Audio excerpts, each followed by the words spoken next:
Okay. We are on. I don't know if this is gonna work, but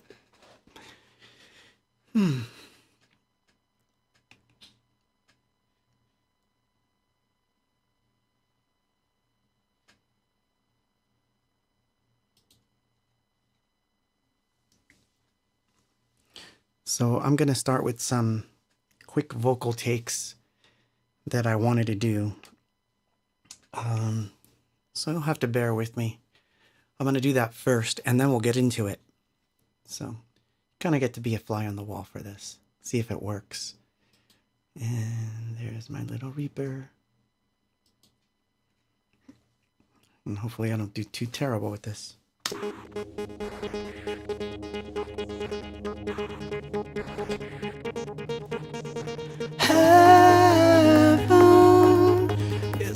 Yeah, bad one all the way at the top. Let's try that again. I need to do 4 of these.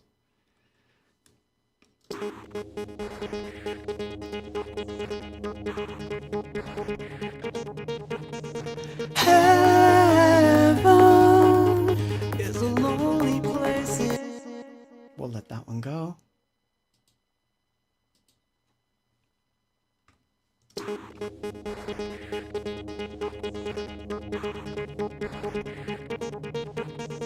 Heaven is a lonely place.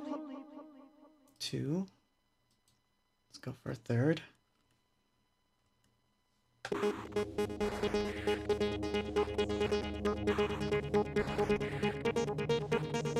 Heaven is a lonely place. A little on the loud side, but we'll keep it for now. Last one. Heaven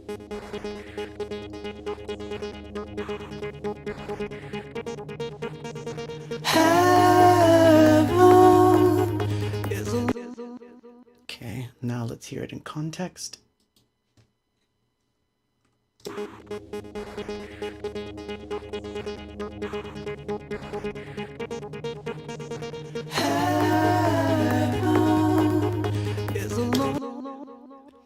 I think the second one, no, first one could be better. Let's try it again.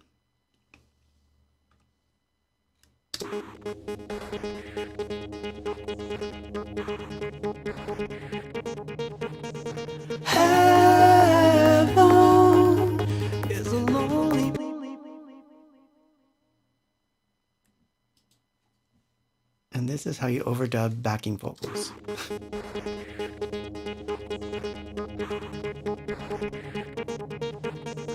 Heaven is a lonely place in time. Because I don't want to cheat, we're gonna go right back and just do 4 more. Bear with me.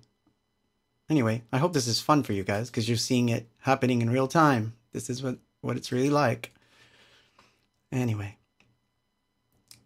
I can always cut these later if I need to, but we're going to try it again. I need a second one. Heaven is a lonely place in time. Heaven, I've got no... Let's try this one now.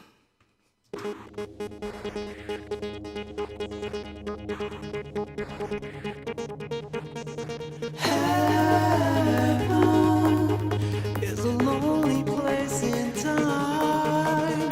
Heaven, I've got no... I did not like that one at all. And it was in the wrong place. That's why it sounded funny.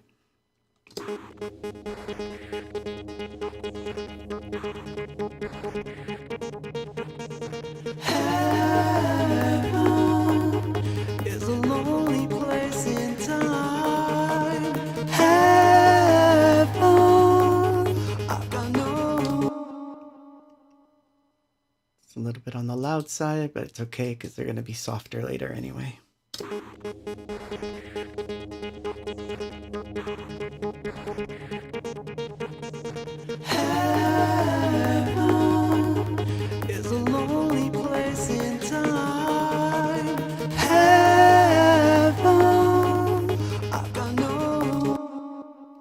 if you're wondering if the tail ends of these things, I fix them later. I'll trim them. Hopefully I don't have to correct them in any way. Heaven is a lonely place in time. Heaven, I've got no... And there we go. In context.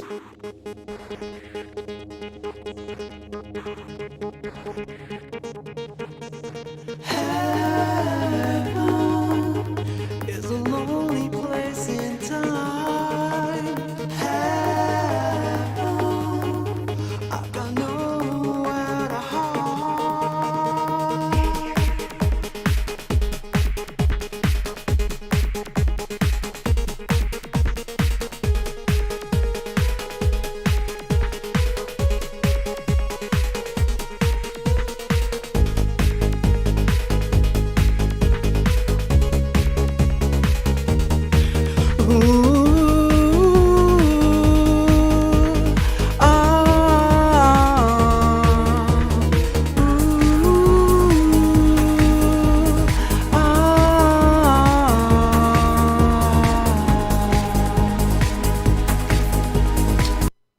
That's what I'm supposed to do. There's one already there, but it's kind of weak, so I want to kind of fill it up. So we're going to do that next. That comes right here. Let's see if we get it right.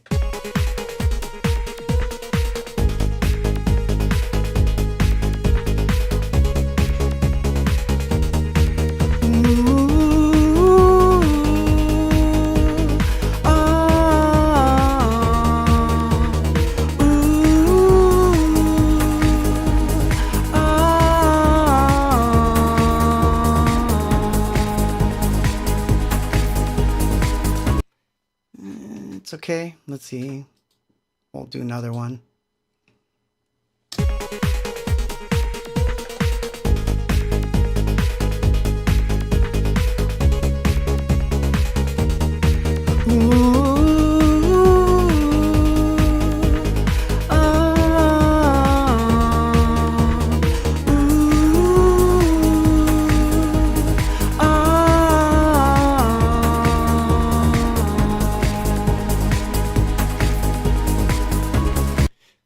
See, they're in stereo, so now we get to hear them in context with the mix and see how it sounds as a whole. Probably not that great, but we'll see.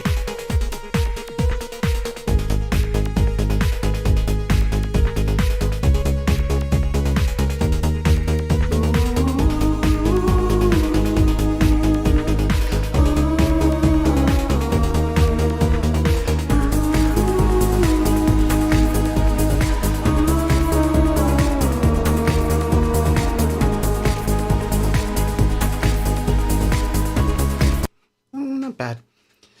This one might be able to be replaced in the end anyway. So let's try one more. Oops. Hit record.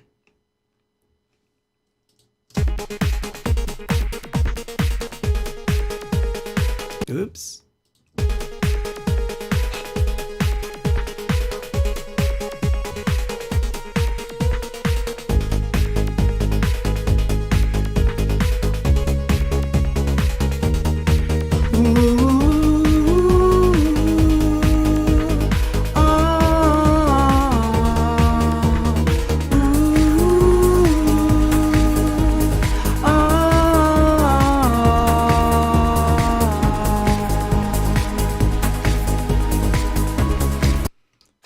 If I like that one or not, but we'll leave it. We'll just put one more in there.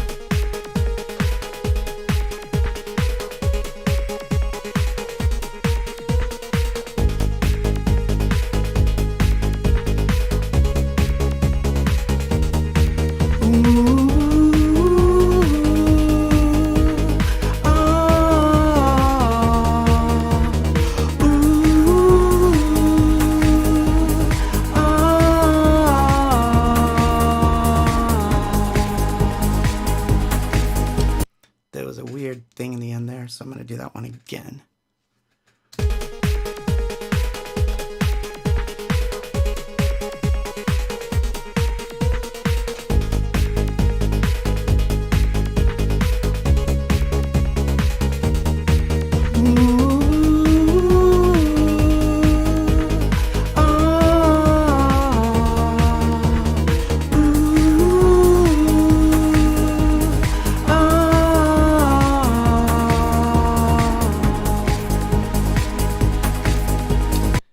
wanted the strings to come through.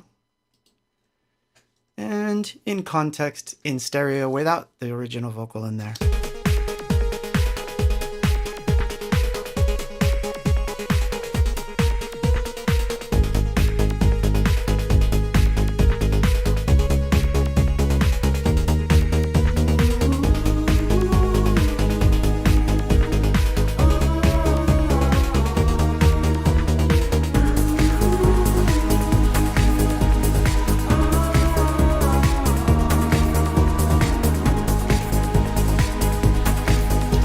See, they're supposed to augment the main vocal, which is right here.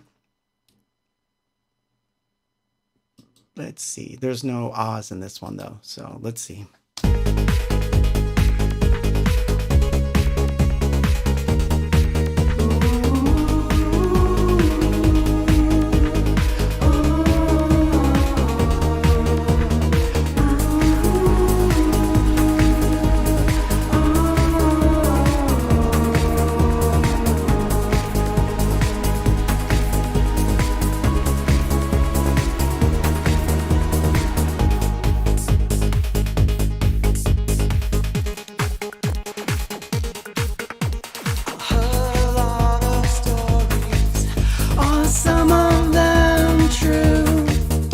That's where I'm supposed to do that.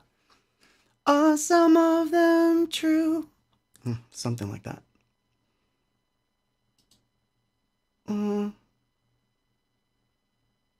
I should save that for later. Because this is not supposed to be the entire stream. But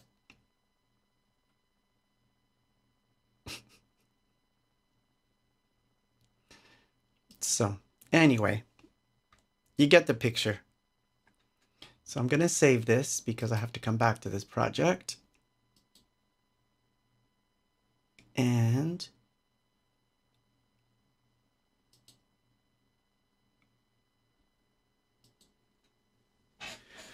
oh boy. Oops. Yeah, that's what this is. Yikes.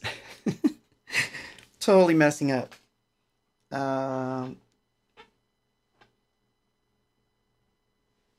Let's fix the mic so we can talk. And hello. Welcome to the stream. It's going to be an odd one, of course, because it's been a strange week all along. All along. What is that? All around. And I've been working really hard. Been doing nothing but vocal takes. I'm down to the very end of this EP. And just to show you,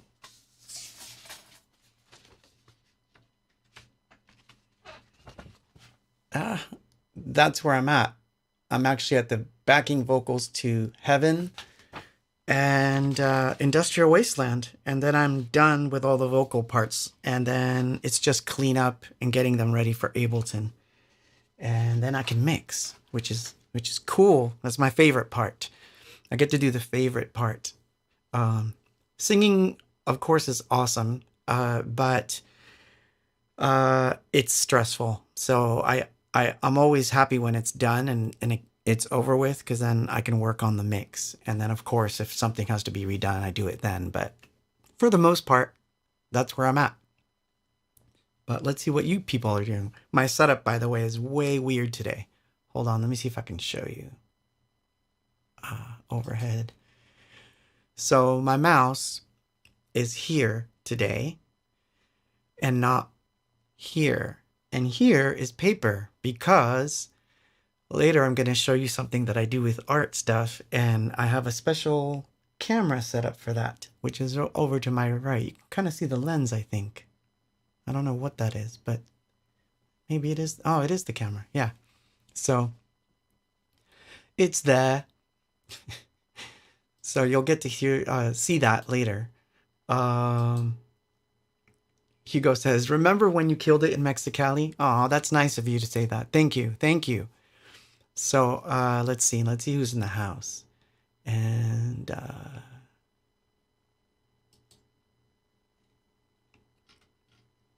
oh wow, we have a lot. Ooh, look at this. All these nice people. Um, Sue Vargas, Starcore, Wendy, Austin, Jeff, TMT, Scott, Carlos Mode, Lalo, hi, Farmacia, hey, Argentina's in the house. Lalo again, sorry, Rita, Angie, Carlos Vega, Rich, Dave Perez, Isma Garcia, ¿Cómo estás, Ariel? Um, Mike, hey, what's up, Mikey? Eric, um, you get the picture. There's a lot of you in the house. That's awesome. That's so awesome. Thank you for being here with me. It's going to be a weird night. I've decided that I'm going to play the entire, well, I can play the entire Anything Box demo in less than 20 minutes because it's only technically 4 songs. But there was supposed to be more things on it, but for reasons of economy at the time in the late 80s, that wasn't possible. But it's kind of funny. So, sounds good. Um, uh, so let me get right to that. So this right here, this tape, which I have in my hand, is the first Anything Box demo, and it's comprised of 2 different things actually. Because the first demos that we ever recorded, 2 of them were on a lacquer. They were on a 12-inch lacquer, and that's how we got our shows. So on one of them was Beat of Life, and a song which I kind of loathe now. I literally loathe the song, so that one's not going to be on the release. I'm telling you that right now. Maybe at some point I'll play it, but I loathe it. So yeah, there you go. There are songs I hate. It was just a bad idea. But so Beat of Life was technically the first song we ever released on anything.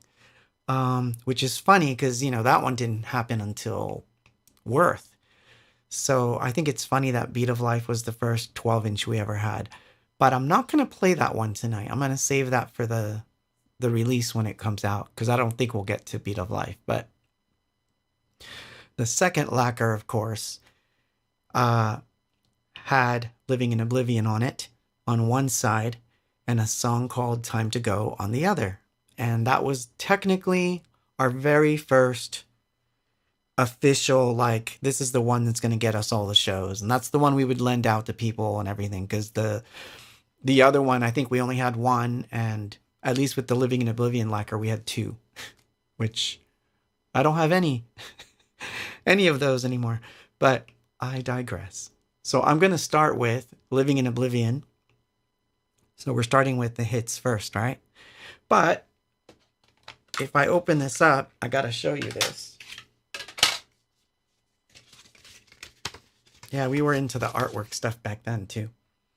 So on the cover was a, I don't know, it's not focusing on it. Focus. It doesn't want to. Oh, wait, maybe this one. Let's try the other cam.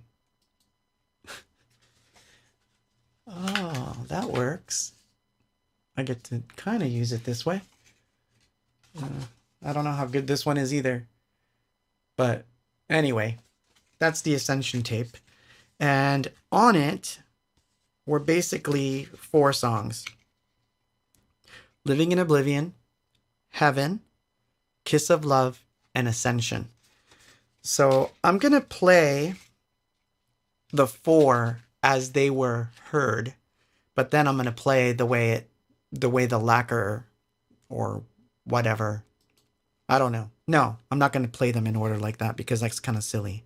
Well, I don't know, maybe. Yeah, I'll play it in order.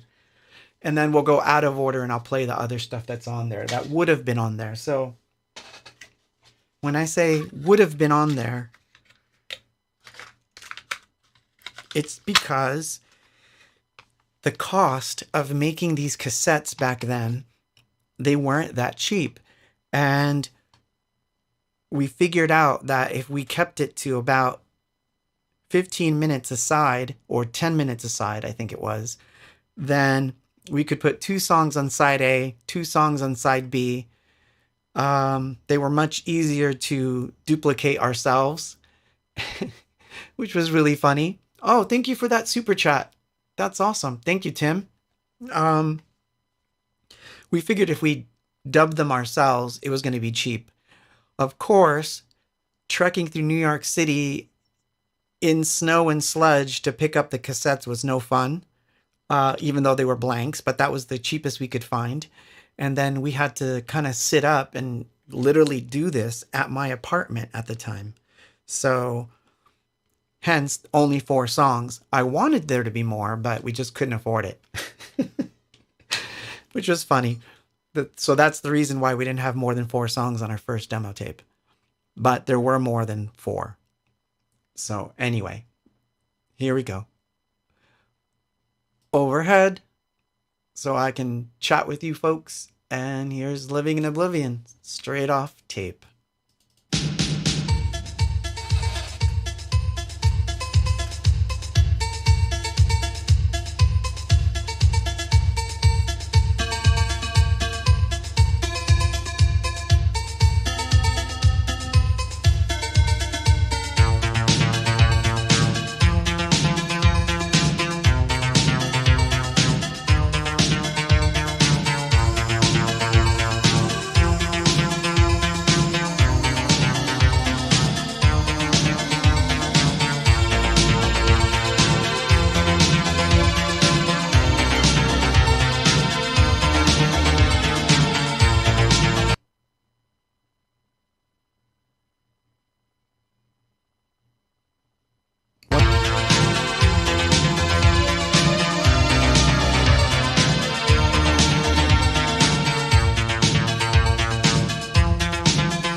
That's funny. So, ah, so great question. Great question that someone just gave me. They said if this was the version that got assigned to Epic, technically no, but it was the version that we were giving out to management people and agents and all these different people in the city and, wherever we happen to be. This is the one we would give them. The one that got assigned to Epic, technically, is the album version, which we recorded, and then that one got, the DAT got stolen, and it was like um played on radio, and all these crazy things happened with the album version of the song. And speeding it up, because that was part of the question, speeding it was not a problem with Living in. I actually don't have that much of a problem with the album version of Living in Oblivion at all. I actually love that version. I just don't like the fluty one that they did as a remix without our permission, and they kind of pass it off as the original. I know people like it, I know, but that version is not like ours. Like, we didn't have much to do with it, so it's not like what I would consider a real Anything Box song at that point. But the album version that's on Peace is the one that got us signed. That's the one that officially got us signed. But before that, this was the version that was floating around in circles. And these were the ones, by the way, this tape, we actually sold a lot of them at our shows. So, like, I still have fans that will show up at a gig with this tape in their hand and say that I bought this, back in 1988 or whatever, when you guys were in Jersey. So, but, so yeah, it's a very old version. So we're talking about the very first demo tape. So yeah, so it's not going to be perfect. In fact, it was so unperfect. Even getting a recording of it now is kind of difficult because it was recorded on a reel-to-reel that wasn't even running at the correct speed. I've come to realize, which is a drag. It's kind of a drag that's what happened, but it is true. Yeah, so even transferring it was difficult. But I managed to. Claudio says, I think the fairy flutes version is loved, myself included, because it got played a lot at clubs and at parties. I know. So it's okay. I don't mind that people love it. It's just funny when people say, how come you didn't put the real version on the album? And I'm like, that's not the real version. That's when I get mad. It's very clear that it was a remix. But at any rate, so yeah. I mean, you can see that there are definite nuances to the way that Living in Oblivion is played live now that has a lot.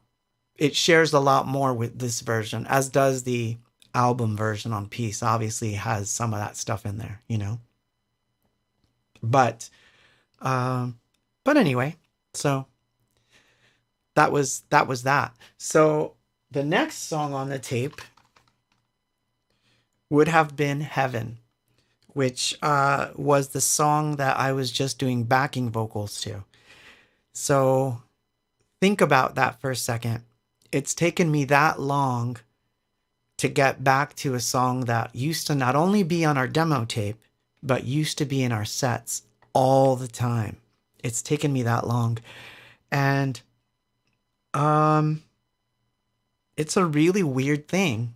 And I've talked about it before, but I'm going to play it and then we'll talk about why and all that stuff. Because it's very interesting to me.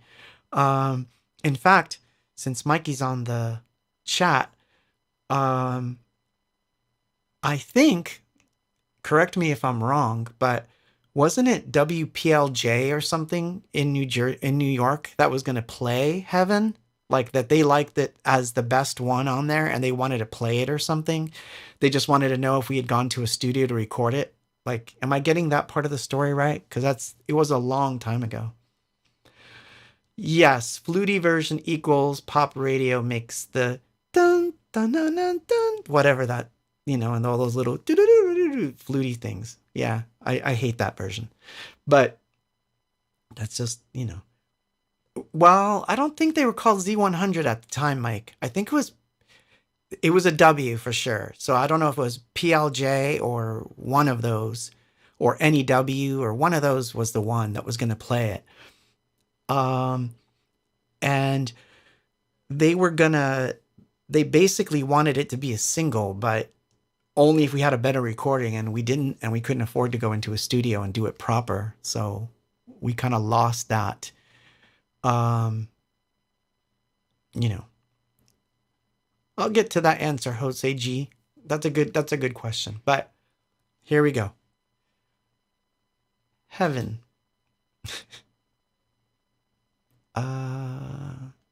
Yeah. Sounds good.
Love those delays. Gotta love those delays.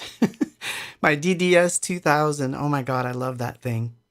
Uh, it's funny. Just so that you know, I spent most of the last 2 days working out, figuring out how to recreate certain types of delays that we were using for this song. And then I came to realize that these weren't timed. They were roughly at about 325 milliseconds or something like that. So it's not in time with the music. So it has a weird like thing going on.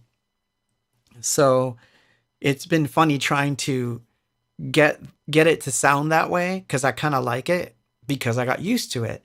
But at the same time, it's like, well, we don't need to do that now. We can actually time it. But it's hilarious how like it's out of time completely, but it sounds right. Um, and there was a cool button on that allowed you to go into full feedback mode if you held it down, I believe. And I think that's what I did for the end bits. And that was all live. We would, I would just mute things and we would both be singing. And I think we were sharing the mic. So, at the time that we recorded that. So it's kind of funny, it's a funny thing. But so why did it take so long? Like, why would we take a song that was on the set, popular, mind you, because we would play it, people loved it. So we knew that like there was like early on, and I want to say this to be factually correct, but also it kind of informed the way things were going to go. Early on, we figured out that there was 4 or 5 songs that were always going to be on the set because we couldn't not do them. People would ask for them, even from like 7 gigs on. So I found that interesting. Even back then, it's like, well, we want to try like 10 different songs, but we couldn't. Like people would be like, Living in Oblivion or Heaven. And it's like, oh, wow, we already have favorites. Wow. So that was good. So again, why would we wait so long to do the song? Like, what happened? Well, here's what happened. When we first started recording Peace, that song was brought up as another possible single. And it was told to us that maybe, perhaps, we should write some other songs and leave that one off. And that could be an interim single, meaning Peace comes out when all of its songs are done, being singles or whatever. We release Heaven as a pre-single to the next album. Hence, you keep the momentum going. You've kept a single off that you can use. And so that was kind of the idea, I think, that they tried to sell us on. And because it was so moody, we thought, yeah, okay, we'll hold it off. And then, of course, there is no interim single. And basically now we're in Germany recording this completely different record where it doesn't really fit. And to be honest, I brought 2 songs to the table that were the contenders, because there's something else I need to explain.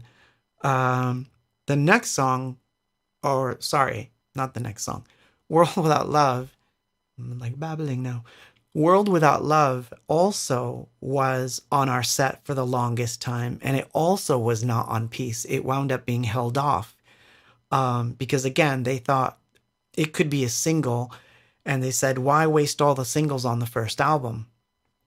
Let's keep World Without Love and Heaven for Worth, what would become Worth. And in reality, what wound up happening is that when we went to go record Worth, it had its own songs, and record company wanted a single, and they chose, out of my demos, they chose Beat of Life. And Heaven, we hadn't really recorded another demo of it. The only one we had was this one. So when you compared this version of Heaven to the new demos we were recording in our own studio with an MPC and all the newer equipment, everything sounded more polished. So the record company basically went with these other decisions, and we went along with it because we thought, well, it's an old song anyway, we'll come back to it. And it just never happened. It just, for whatever reason, it just didn't happen. And it wasn't until, I want to say, 2012 that I finally sat down with Donnie and Paul, and I said, I want to bring this song out. Like, we need to, this is a good song. We need to record it finally. And we agreed that we were going to do it. But first, we would play it out live again. So we wound up, Danya's doll? I have no idea what you're talking about. But, you confused me with that question. Forgot my spot. Why did I look at the chat? Oh no. No, but in all seriousness, yeah, we were going to do it. And then it wound up being like, let's try it out live. And we did, but just never got around to it. And then, time went by, things happened, and that song once again fell by the wayside. So this last year, I started to play it out quite a bit. I played it in 2021, I played it in 2019, I played it in 2018, and everyone seems to like it. So it was like, let's record the damn thing. Let's get it done. So that's why I've been on this. Like, I basically took 5 songs that we've had on our set list, but, so that's why. So assuming that you had this tape, you now had to flip it over, and on the, wait a minute, there's something wrong here. Wow, I have a really early version of this. There's no World Without Love on my tape. That's crazy. I think we added it later. Or we didn't list it. But technically, World Without Love is next. But we'll play the demo. I can't see my left from my right. All right.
I just realized that I left the screen up and I'm just been looking at the chat going like this,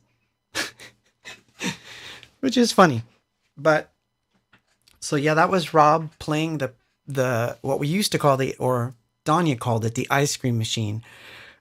She called it the ice cream machine because you could literally hear us walking down the street with this thing, and it sounded like an ice cream truck was coming because all the pipes and all the stuff hanging off of it would just be clanging away. And it was sort of melodic, but not really. For the cymbal, there was a pizza pan. There was these ginormous iron, like, tube things, which my grandfather helped me, like, put this thing together. And it was this percussion machine, and we actually dragged it to the studio. And yeah, painted, of course. And we dragged it to the studio, and Danya's friend Rob came and played on it. And he was awesome because you can hear he's like following the snare, and he's doing all these extra little, things. And this was the first time we'd ever been in a proper studio, even though it was in someone's house, but it was a commercial space. You had to pay per hour and all that stuff. They had a vocal booth and it was fun. It was fun, but yeah, like Blue Man Group. That's so funny. But yeah, so it was one of those things where it was a good experience, but at the same time, I kind of felt like I love what's happening here, but we're not in control of anything. Like I wanted to be behind that board and see what was going on and how he was getting the sounds and how he was miking things up. And so obviously it was good for us to learn that, because then we were going to it was always going to be me having my own studio, basically. I'm okay having this stuff around me. I'm not I'm very comfortable with recording at this point in time. But at the time, we didn't know jack. The only recorder we knew how to use was my reel-to-reel, and the only thing we had to know about that was if it goes too much in the red, bad. If it goes a little bit into the red, sounds pretty darn good. That's all we knew. And as far as, setting up mics, we didn't have to, because it was mostly electronic gear going into a little console, some spring reverb, my digital delay, 2 mics, when we had 2 mics, and hit record, go, so that's what we were doing. So it was fun. And I think that on the early version, there was no Rob. I think Mikey's right about that. But Rob wasn't on the original demo. I think we kind of worked it in there, but I think the first one, and I have somewhat proof of that because I have a longer version of World Without Love that's going to show up on the release when I finally put it out. So what do you think? Put out this tape. Regardless, I'm going to anyway. It's going to be an interesting thing because I want to try something funny with it, where I release it on Bandcamp, and then there's an NFT of it as well that's also audio. But on that one, I want it to be continuously one long file, so you have to listen to it in one sitting. And that's how I'm going to do the NFT, as if it were a piece of tape. So that should be interesting.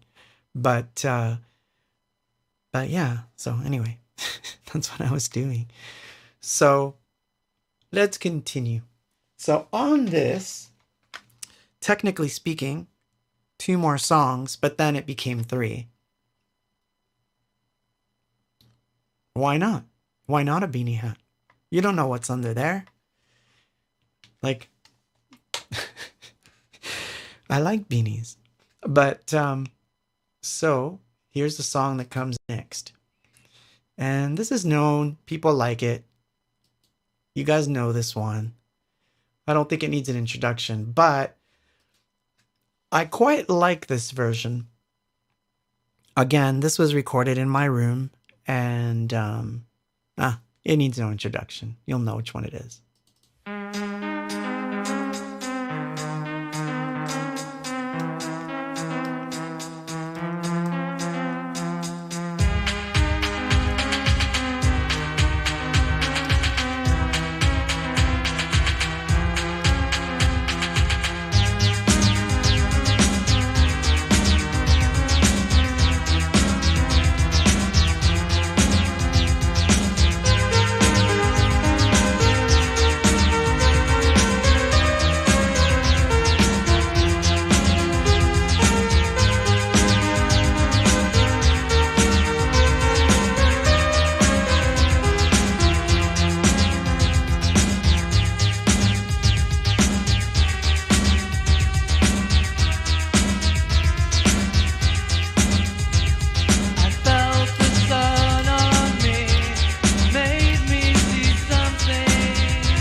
So much fun.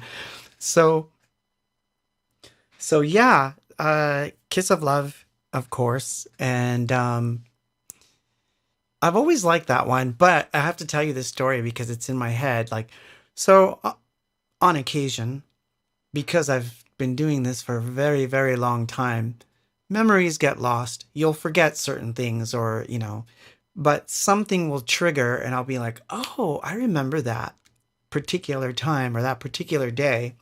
Like, so there's something about this song that's really funny. So originally, and I don't have any recordings of it with the old drum machine. So I had gotten this new drum machine, and I was totally happy about this drum machine. It was called the Tom, and it became really important and a really important member of the band. But at first, Danya didn't like it. And I remember that when we tried to record Kiss of Love with the new drum machine, she was like not into it. She was like, I can't get used to it. There's something about the snare. It hits different. And I'm like, give it time, give it time. And I think we fought back and forth. It wasn't until we played it live that she kind of got used to it. So then we were able to like reconcile the idea that she didn't like this drum machine on this particular take. She preferred the old one, which is the one that we used on the Living Oblivion thing. But my argument was that at least on Kiss of Love, it sounded different. It wasn't the same exact snare every time. And we could tune it, which is something we couldn't do with the other drum machine. Like everything was like fixed in stone on the Yamaha that we had. With this one, we can now tune it. And so by tuning the sounds or reversing them or being able to pan them, it gave us like this little edge. And I was like, no, you have to push past not liking it. So I remember us having this totally weird argument over the snare drum, which is really funny, but I remember that now. So, the death of Luna. Maybe. So, about the piece NFT that I'm working on. So I'm doing this weird thing. I'm not going to explain it on this episode because it's too much to explain. But there is a piece NFT that I'm doing of my 2020 version, and I'm doing all one of ones, and they're all going to be signed. So I'm still working on it.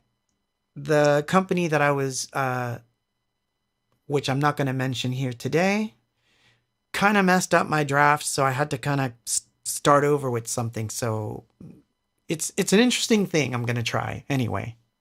But yes, it's coming. What else was I going to tell you about that stuff? Because there was a reason why I brought the other camera out, and it's because I had posted earlier that I was making, aside from making paper, I was also making paint. And someone asked me, what do you mean by that? And I wanted to show you something that shows up in my art a lot. And people think that it's just textures that I find online, and it's not. They're textures I've made by making my own paint. So I think what I'll do is when the last song is playing from the EP, I'll demonstrate what I mean by making paint. Because I had this formula that I lost, and I'm at the tail end of it now. I have so little left. So I'm hoping that I get the new formula right, because this is bomb. This is like Photoshop. This is like Photoshop textures in a bottle, man. You have no idea like what this is, how magical this is. So I'm going to show you. But, oh, Carlos, the first kiss with my girlfriend, Rosita. Nice. That's nice. I like that. I like stories like that. No, Mikey, no. On that one, I know I'm right. We did not use 2 drum machines, but you did have to change the settings between songs. What you're remembering, and what I actually have one of those track sheets, believe it or not, I have them. What Mikey's referring to is that when we used to play live, it's not like now where I have Ableton. Ableton can save, my effect settings per song. It remembers the, tempos between songs. I can do all these cool things. However, when we were playing back then, none of that was available. So when we loaded up a song, we would have to load the patterns that would be on the drum machine. And I would have to also load the settings on the effects units. So we would take a reverb unit, the delay, and the drum machine with me. And so there was a little chart, and we would have to basically set the drum machine pattern, set the tempo, because it wouldn't remember them. It would just stay global all the time. And we would have to set the delay settings for everything. And it was crazy doing that in the dark. So I can totally tell you that I would never do that now, but I don't know how we were so brave to do that then, because literally we would wire my studio up every night and play that way. So it was crazy stuff. I don't think I would be able to do that now, especially since I play alone. So having all that gear, and it's already hard to hook up everything I do hook up, but man, having to remember the effect settings and the drum tempos and all that. So it's a miracle that we got it as right as we got it. But so the next song on the demo is actually called Ascension, as the title track. So while I play that one, well, there's two technically, so we'll just play it. We'll play it and then I'll come back and we'll talk some more. Oh boy. Oh, wrong.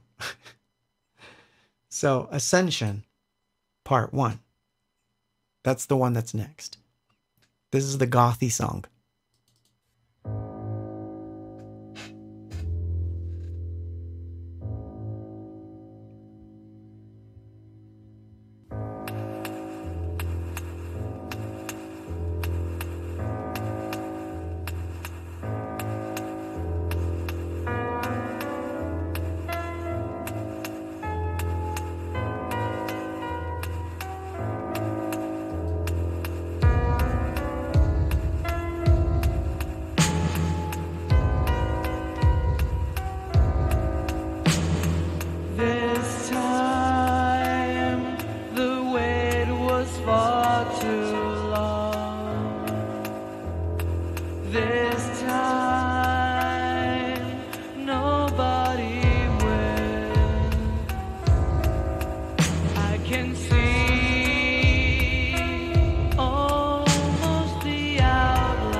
Yes, I felt it go away. They told me it would last forever, but time has worn on, and now it is gone. Only a fragment remains.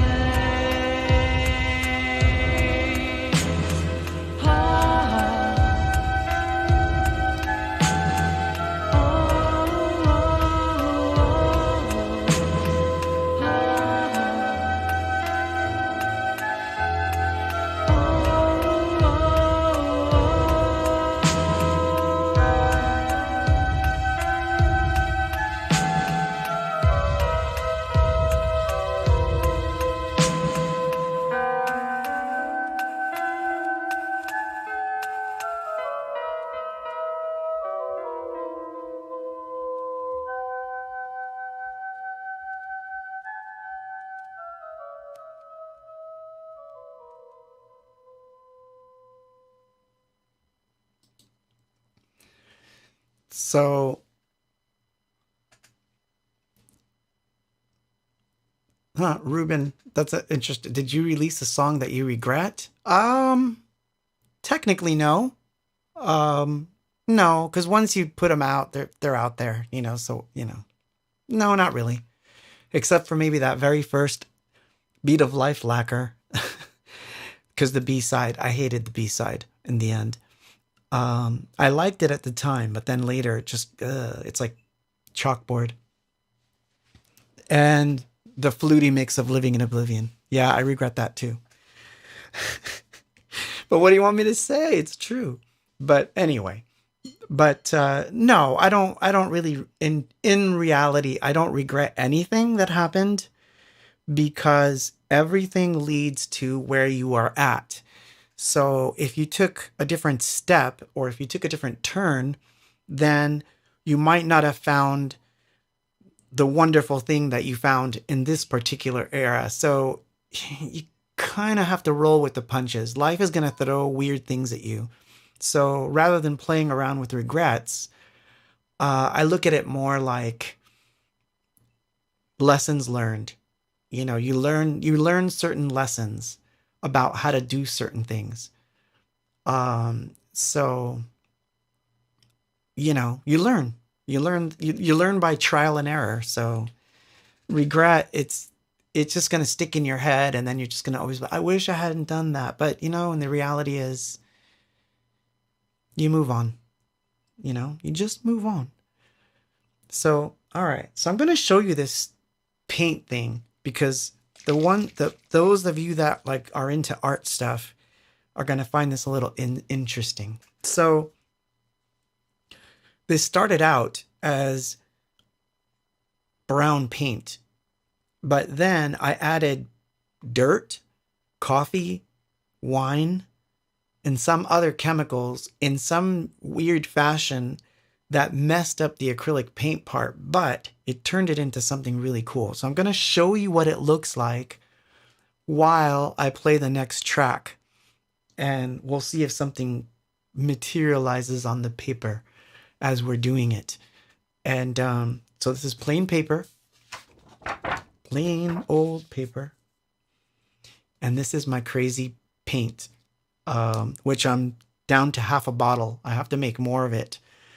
And I'm kind of scared because I'm trying to figure out the exact method because it did something, man. It's just crazy stuff. Anyway, I will show you what it does while I play the next track. The next track, so this is the cool thing about where we're at with technology. Back then, I would have loved to have a song, fade out and another one start, right? So, and do a crossfade. And those things were sort of impossible. Like, it was possible, but you would lose a generation of tape by doing it that way. So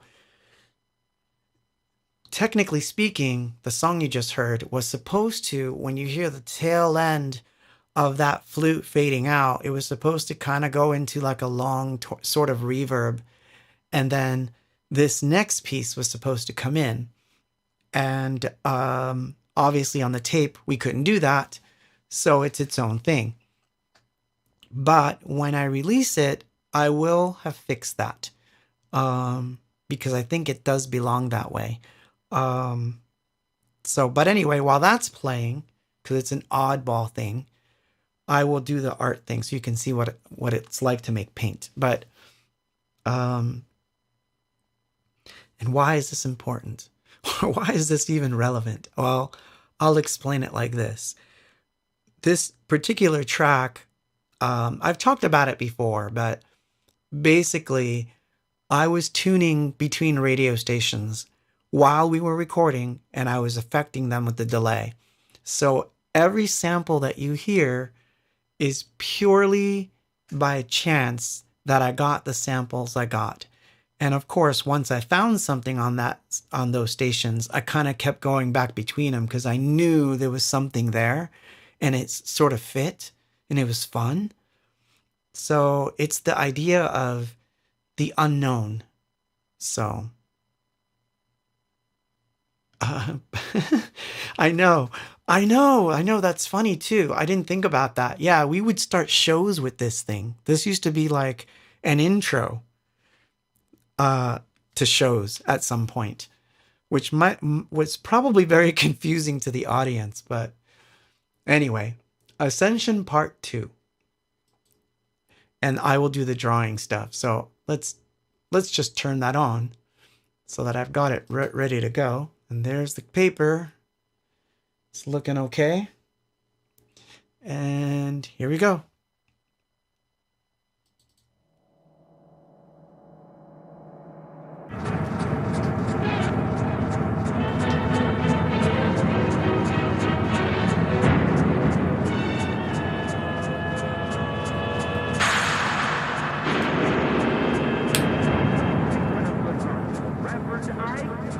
Post Office, Box 50. Box 50, New York. That is, Reverend Ike, General Post Office, Box 50. General Post Office, Box 50, New York, New York. Emotional stress is today our #1 cause of ill health.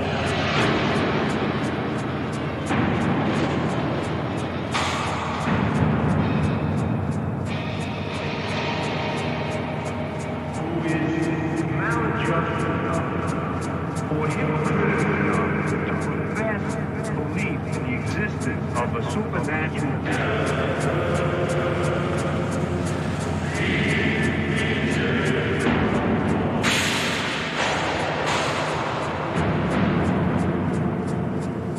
worry about Freud. You don't know what you're talking about. Absolutely a fool.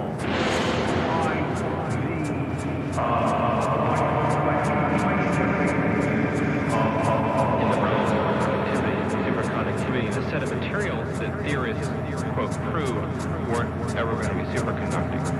So they have to come up with a new theory. The front runner appears to be Philip Anderson of Princeton University with his resonance He says pairs of electrons move through the crystal structure in a way that's controlled by the copper oxygen planes. You get electron state.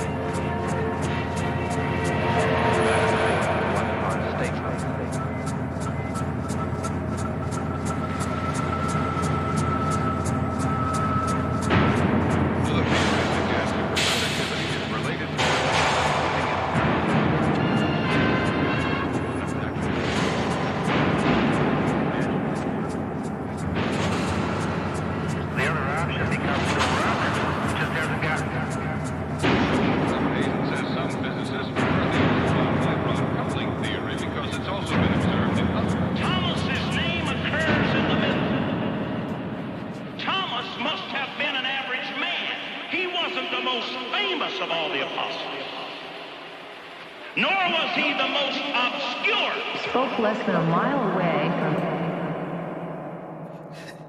from... So, yeah, so that's how we used to open shows. So, let me put it in color and see if I can show you this stuff, because it's like, because people ask me about it, so I want to show it to you. So, this is the result.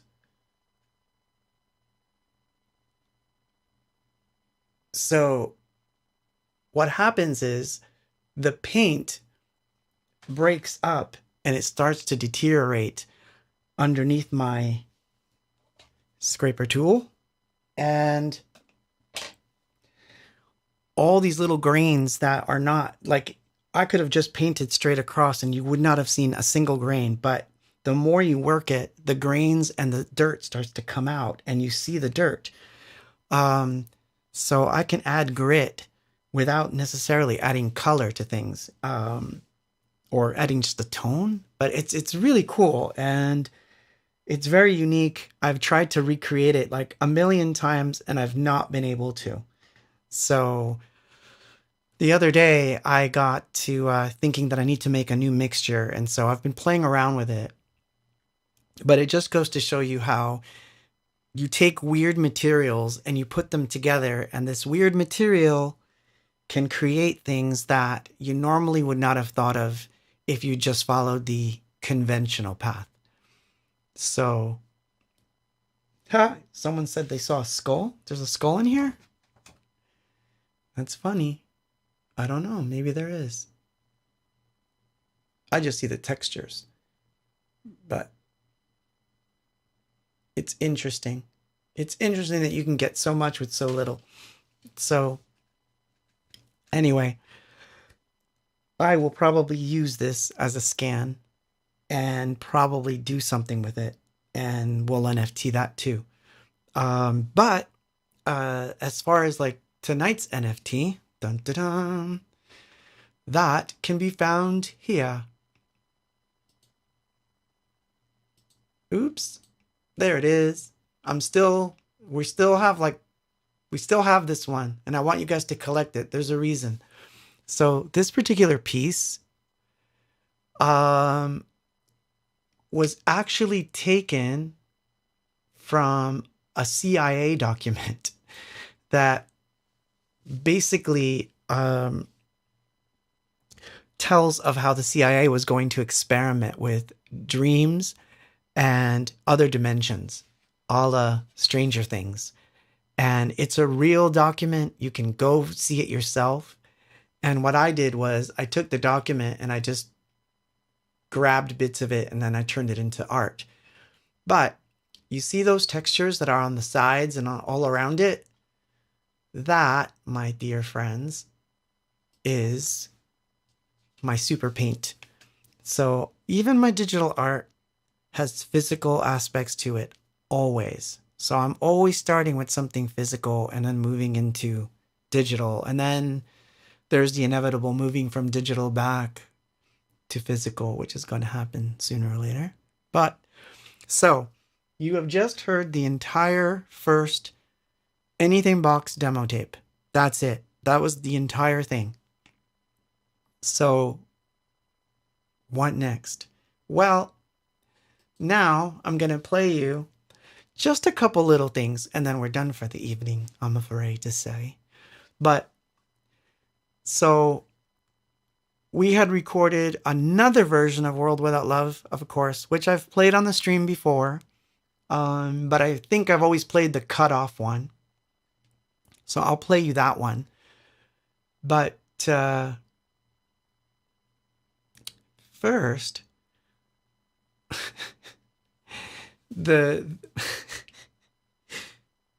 never mind what I just said. It's irrelevant. I should have thought of it, that it's not on here, but here it is. World Without Love, or as I call it, World Without Dub.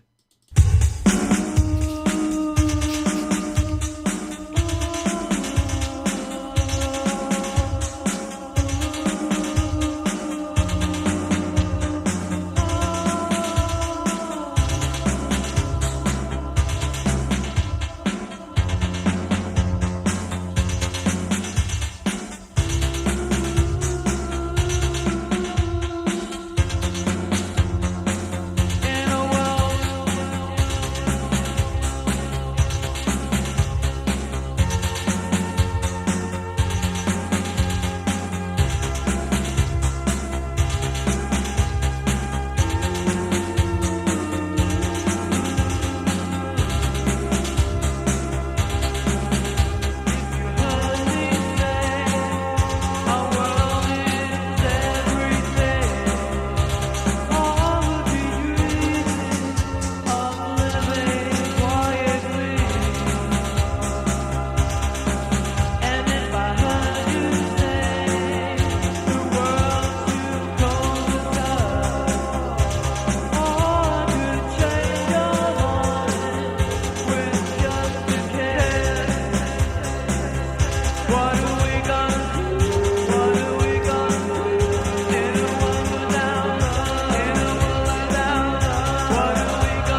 Yeah, if I did an art thing, it would be funny.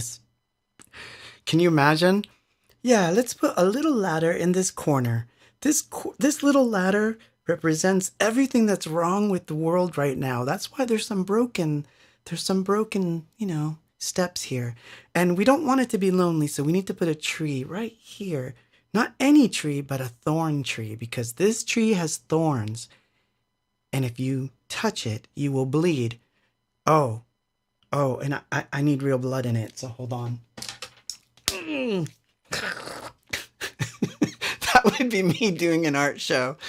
Oh my God, I think people would go insane. Because if anyone ever watched me work, I think people would just go insane. Let me put it to you this way. I've thought about like going to do some art in some abandoned places, which I have done that. But I've never filmed myself doing it. And I think I'll start with something like that. And then we'll see how people react, because it's a little crazy. The way I work is a little crazy. So I don't know that it's not that different. Right? I've got the dialogue. So, yeah, I can say I watched a little bit of Rob Ross in my time.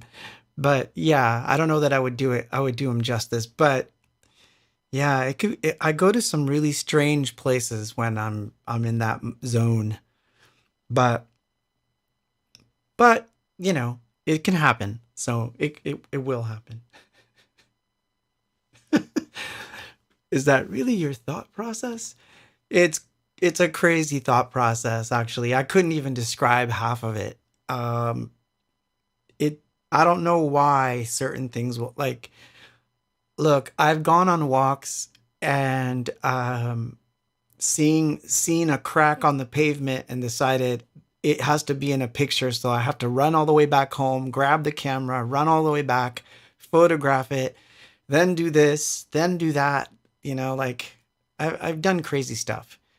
Or it's raining outside and I have to print certain things out and put them outside on purpose so they get wet and then cars run over them. That way I can figure out what to do next. So it's crazy processes, and I don't know that I would be able to put that into video the way that I would want. It's a little crazy. But let's just say that at the very least, you can collect what I make. I don't want your minds to go like step on a crack, break your mother's back. Yep. So, it's those funny things. Like, I don't know. Maybe I'll do it. We'll see. I have here, you think I'm joking, but watch, I'll show you something.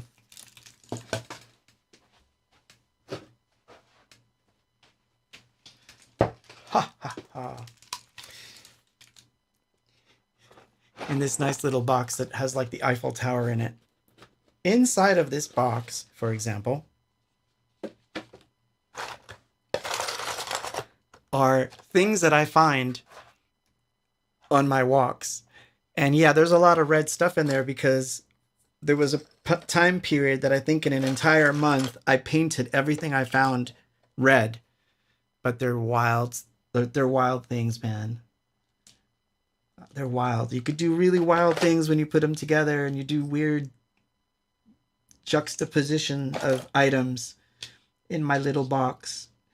In my little box of tricks. And people want to know, like, how do you come up with this stuff? Like this. That's how I come up with stuff. By taking odd things that I find on the street and putting them together until I'm happy. That's how I make stuff. So, yeah. I am never bored. Never. I am never ever bored. I can entertain myself with sounds and visual things all day long. So I would drive people crazy if they watched me work. I'm serious. They would just go nuts. So it's better you see the final end product and my little in-between pieces than you watch me actually do it, because you'd be like, I don't know where he's going with this. Anyway, so, but at least now you know that every NFT that I've put out, every little thing has some physical part that came from one of those walks or one of those places I visit. So you are partaking. You just don't know that you are partaking. But you are. So anyway, I hope you enjoyed yourselves tonight.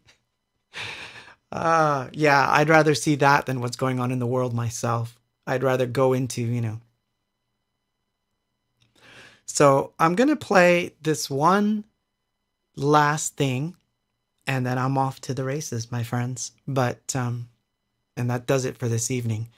But you've basically heard the entire demo. Of course, there are songs that I would have added. Do I ever collect rocks? Yes, in fact, I do. I have 2 that are pretty amazing, actually. Hold on. Oh, and I just threw one on the ground. Ugh, not good, not good. Okay, let me just destroy the studio. I do collect rocks because they have their own personalities. Like, I found this and it had a hole in it. Like, how cool is that?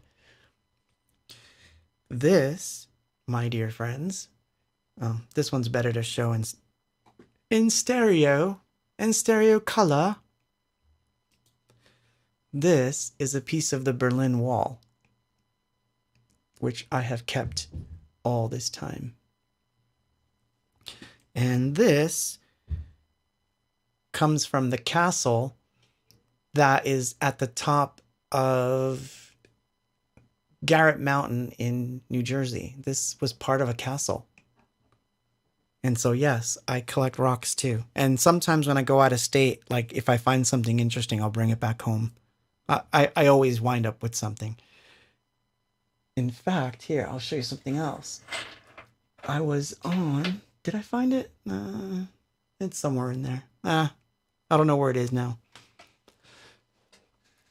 Don't see it. But yes, I do collect rocks. I collect anything that either makes sound or can be used as a visual device. I like collecting things like that. And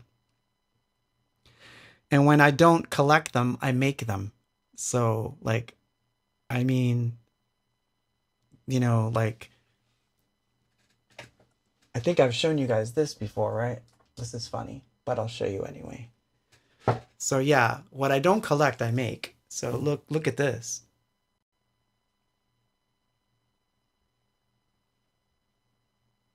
Is a robot. And yes, he functions.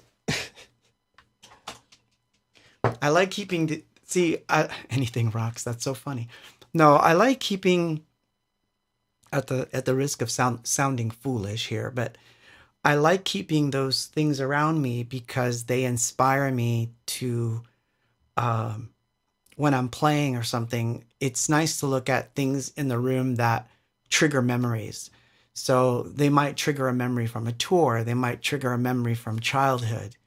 They may trigger memories of places that I've visited.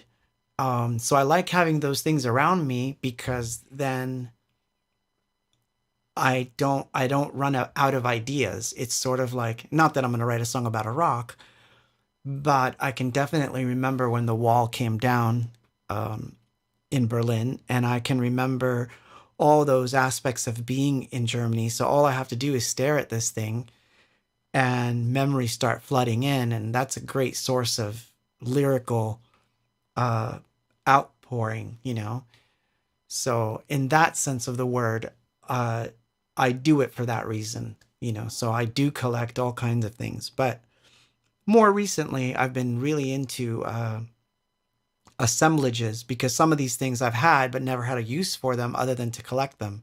Now I've been putting them to good use. So, anyway, Today's art lesson has been brought to you by not Pfizer.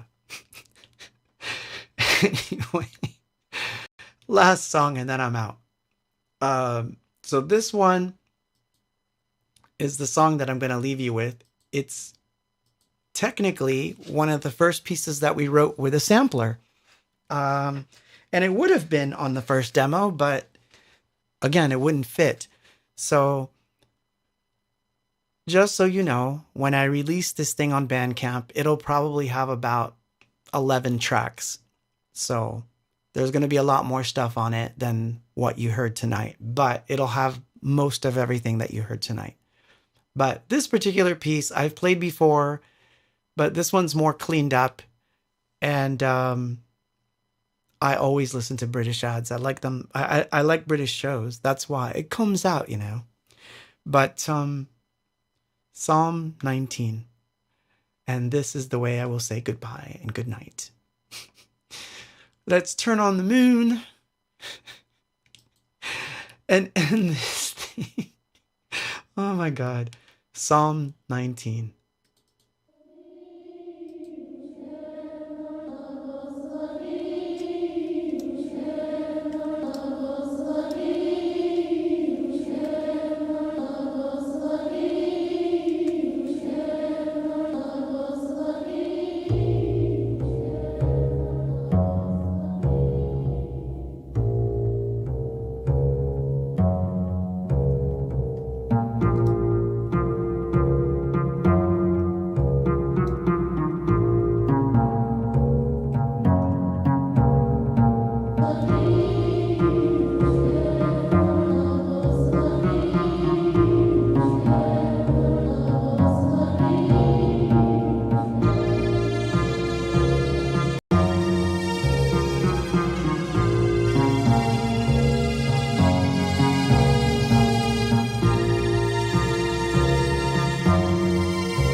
I'm part of it. Can't you see it?